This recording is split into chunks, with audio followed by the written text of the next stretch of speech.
Que votre enfant soit scolarisé ou fasse l'instruction en famille, vous vous demandez peut-être comment organiser votre année scolaire et ses apprentissages de manière efficace et sans stress. Bonjour à tous, salam alaikum et bienvenue dans cette nouvelle vidéo de Sève de Lumière. Alors aujourd'hui on va anticiper un petit peu et on va déjà se projeter sur l'année scolaire suivante parce que mine de rien la rentrée approche déjà à grands pas.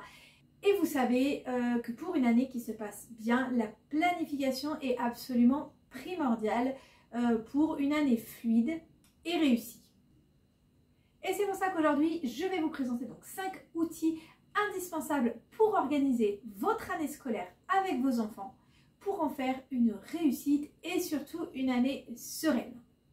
Et si vous cherchez à organiser et à structurer votre année de manière efficace et personnalisée, je vous laisse aller voir dans la description et cliquer sur le lien donc pour découvrir la formation Mon année en couleur, donc qui vous apprendra à organiser toute votre année de manière 100% personnalisée.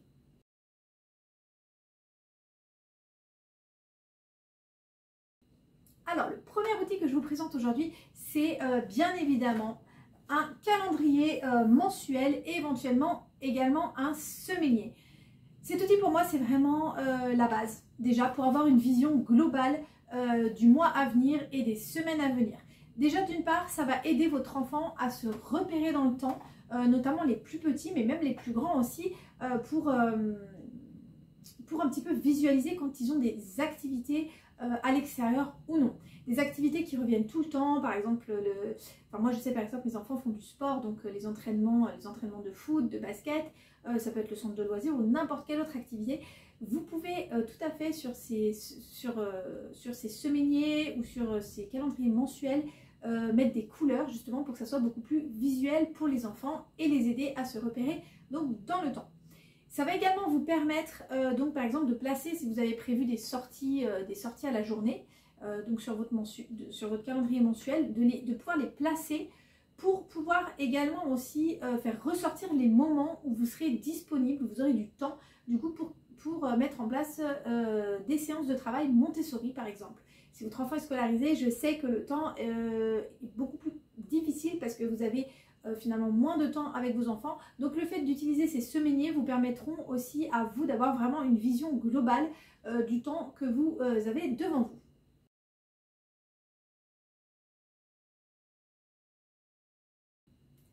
Deuxième outil que je vous propose donc pour planifier votre année de manière efficace et sereine, ça va être la mind map.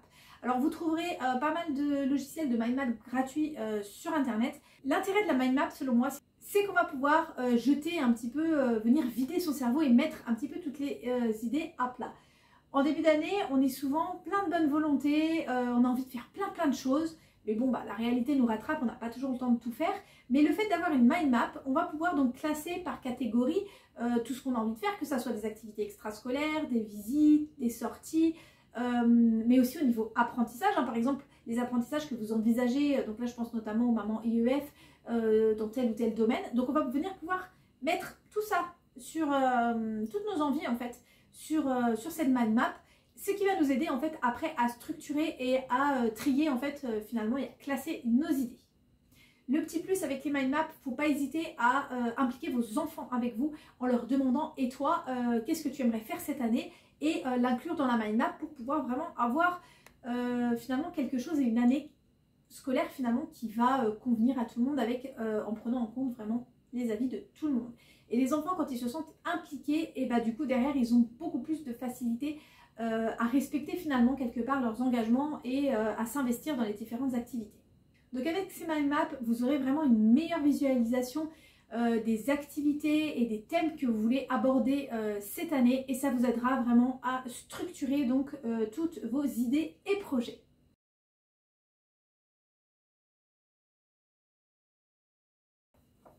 Alors, troisième outil que je vous conseille d'avoir donc pour organiser votre année scolaire de manière efficace, c'est d'avoir une progression Montessori, si vous utilisez la progression Montessori, bien évidemment. Mais du coup, ça peut marcher pour n'importe quelle chose, ça peut être n'importe quelle progression. Mais avoir en tout cas un fil conducteur à suivre, une progression.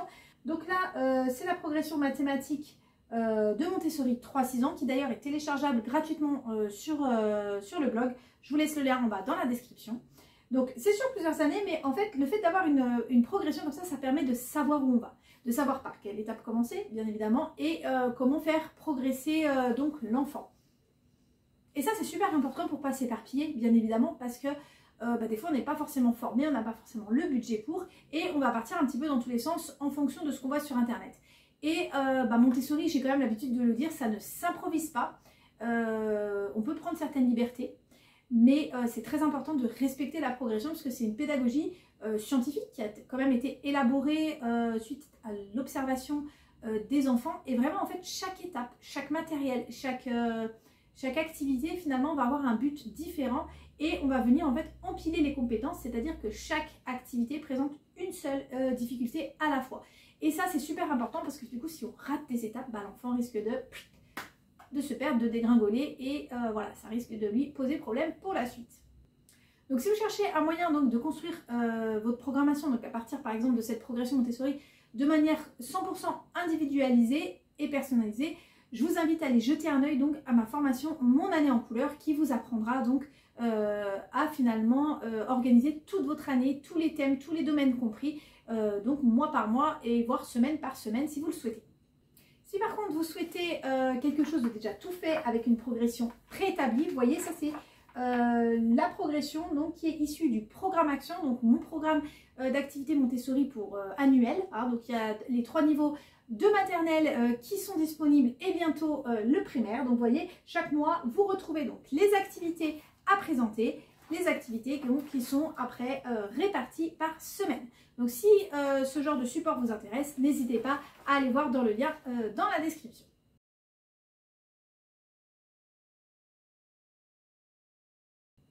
Et donc j'en viens à mon 4e outil, ce sont donc des fiches de programmation et de progression. Parce qu'une fois qu'on a un petit peu fait notre mind map avec nos objectifs, qu'on a vérifié que c'était compatible quelque part avec la progression Montessori, qu'on ne partait pas dans tous les sens, il va falloir bien évidemment programmer mois par mois, semaine par semaine, jour par jour. C'est peut-être pas la peine de programmer autant que ça, mais en tout cas de savoir quoi présenter quand. Parce que le risque quand on programme son année, mais qu'on ne se fixe pas des deadlines ou qu'on ne se fixe pas en tout cas un objectif en termes de temps, c'est qu'on risque de procrastiner. Après bien évidemment en Montessori on s'adapte, on suit les intérêts de l'enfant, donc on peut toujours proposer. Moi je pars du principe que même si je m'organise, que je programme mon année, je sais quelles activités je vais proposer à quel moment. Si je vois que c'est trop tôt, je décalerai à la semaine d'après. Je vais me prendre une petite semaine pour revoir les notions d'avant.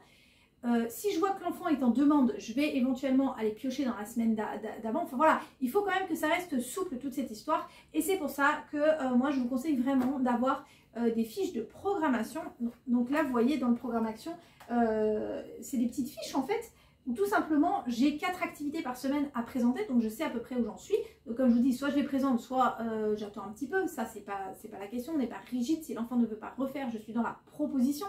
Mais voilà, d'avoir ces fiches-là, de savoir ce que vous allez faire ce mois ou cette semaine, c'est pas forcément les activités détaillées, mais en termes d'objectifs, par exemple, ça peut être, voilà, ce mois-là, j'aimerais commencer la grammaire avec mon enfant, donc je sais que je dois préparer une activité autour de la première nature de mots, autour du nom, par exemple. Donc voilà, ces fiches-là vont vraiment permettre de concrétiser finalement votre organisation et pas juste rester dans le oui, je voudrais, tout ça, tout ça, tout ça. C'est vraiment de concrétiser toutes ces activités pour réussir à les implémenter et à les mettre en place avec vos enfants.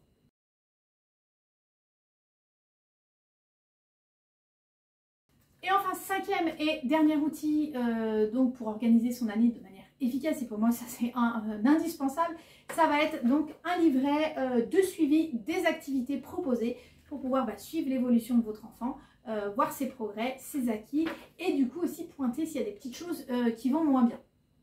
Donc voilà, là celui-là c'est celui 6-12, c'est celui de ma fille aînée et vous voyez on a mis en place donc un code couleur comme ça pour qu'on puisse voir où elle en est. Donc là celui-là on l'a rempli, elle avait déjà acquis, mais vous voyez quand c'est en cours d'acquisition on peut mettre en orange, après mettre en vert.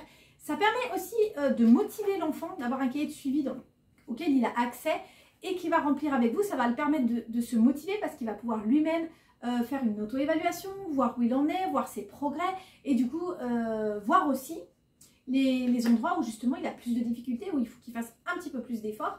Donc vraiment moi je vous conseille réellement d'acquérir, donc, enfin en tout cas de mettre en place un système de suivi des activités et des progrès de votre enfant.